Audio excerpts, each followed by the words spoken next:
morning. The news read by Osai Tinyero. First, the headlines. Governor Godwin Obaseki has vowed to support women aspiring for political office in the forthcoming general elections. Edo State government has received a report on the declining revenue across the 18 local government areas of the state. Youths have been charged to redirect their energy to meaningful ventures. The news commentary is on Nigeria's nuclear program. Governor Godwin Obaseki has vowed to drum up support for women aspiring for political office in the forthcoming general elections, with a specific reference to the Edo State House of Assembly. The governor, who spoke against the backdrop of last week's rejection of 5 gender bills seeking to promote more opportunities for women in political parties and governance, said it was unfortunate that the National Assembly failed to recognize the immense contributions of women to societal development to redesign the country's political landscape. Governor Godwin Obaseki made these submissions at an event to celebrate the 2022 International Women's Day held at the State Government House, as we hear from Henry Uswanede. The International Women's Day is an annual event aimed at acknowledging the contributions of women and girls to economic, political and social advancement of the society in the face of daunting challenges. This year's celebration spotlights the biases against women fueling gender inequality, perhaps more apt with the rejection of 5 gender bills at last week's plenary of the National Assembly seeking to amend the nation's constitution. Wife of the governor, Bessie Obaseki, appears not ready to pretend about the decision of the lawmakers, as she describes it as sad and a sharp retrogression of the nation's political system. Her goodwill message is delivered by the wife of the Edo State Deputy Governor, Berry Ann Shaibu. I swear, we shouldn't vote for any sitting senator currently seeking a re-election. If we all agree as women and say none of the sitting senator will be voted for, I swear things will turn around. Because they have only taken us 20 years backwards.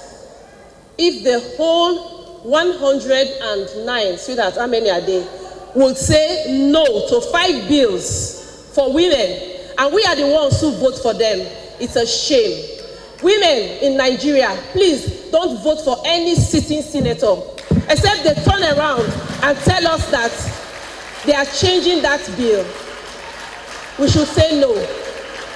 Don't mind the rice and whatever they will bring to you. Governor Godwin Obaseki shares the same sentiment, as he says the lawmakers failed to recognize the exceptional competence and leadership abilities displayed by Nigerian women before throwing out the bills. Our celebration in Nigeria would have been an epic one if the distinguished members of the National Assembly had set aside all unfounded misgivings and bias to justify their refusal to constructively debate and approve the bills to alter the provisions of our Constitution to provide affirmative action for women in our political administration and other related matters. If they had done the right thing, today we have all rolled out the drums to celebrate them for such a resolute display of progressive change. Unfortunately, it failed us. Rather, today we are all going to be carrying placards across the country to commence protests which will force those who we voted to represent our interests to do the right thing. He believes the crisis that rocked the State House of Assembly was exacerbated by the absence of women in the Assembly and regrets that it did not do enough to get women elected. So we have learned our lesson. And these elections, you don't preach to us. I will go out there and campaign to have more women in our House of Assembly.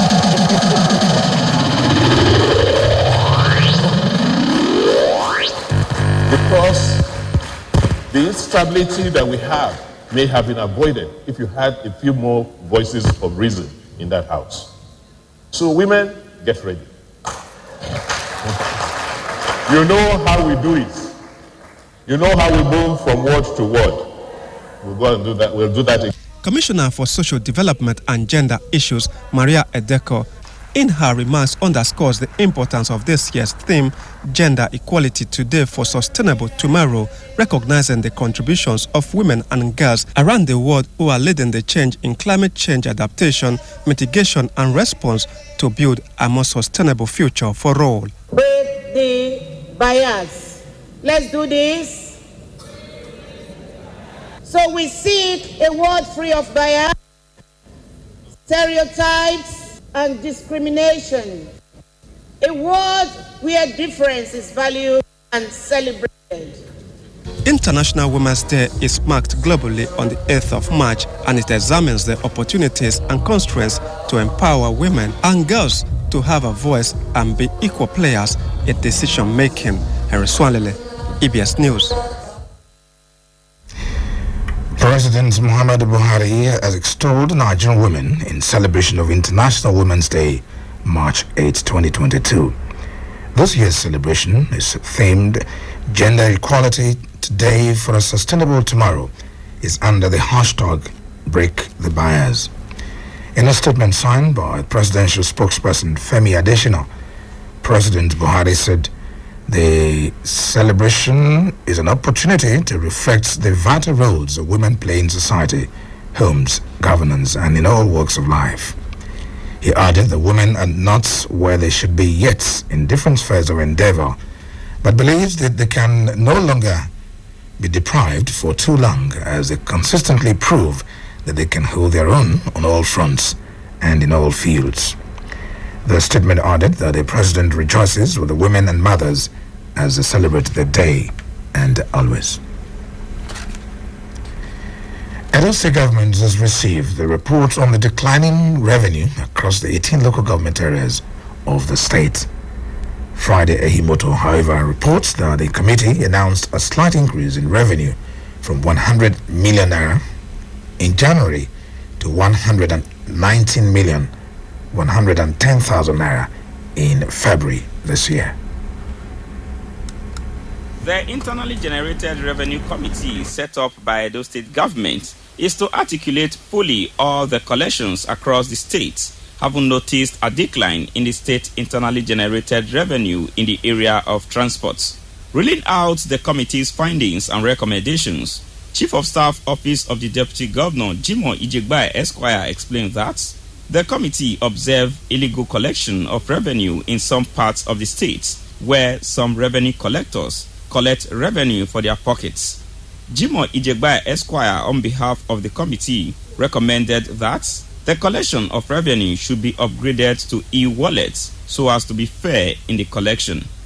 Of this global system of collection of revenue that was adopted by the state government in 2017 was that all days of the week revenue was going to be collected. But surprisingly, sir, we discovered that on Sundays the revenue were not being collected, whereas the tricycles and the driver works on this day. So we have therefore decided to say that we are recommending 15% incentive for these workers to come out on Sunday to collect revenue. For the month of January this year, 100 million was collected under this scheme. But I'm glad to report that for the month of February, the revenue collection has jumped to 119,910,000. And we believe that if we continue, that nothing will stop the state and the local government from achieving the aim and purpose of this revenue collection. Having listened to the committee's reports, the State Deputy Governor, Right Honorable Comrade Philip Shaibu, stated that the committee's recommendations will be implemented, assuring that Edo State government is committed to digitalizing all government's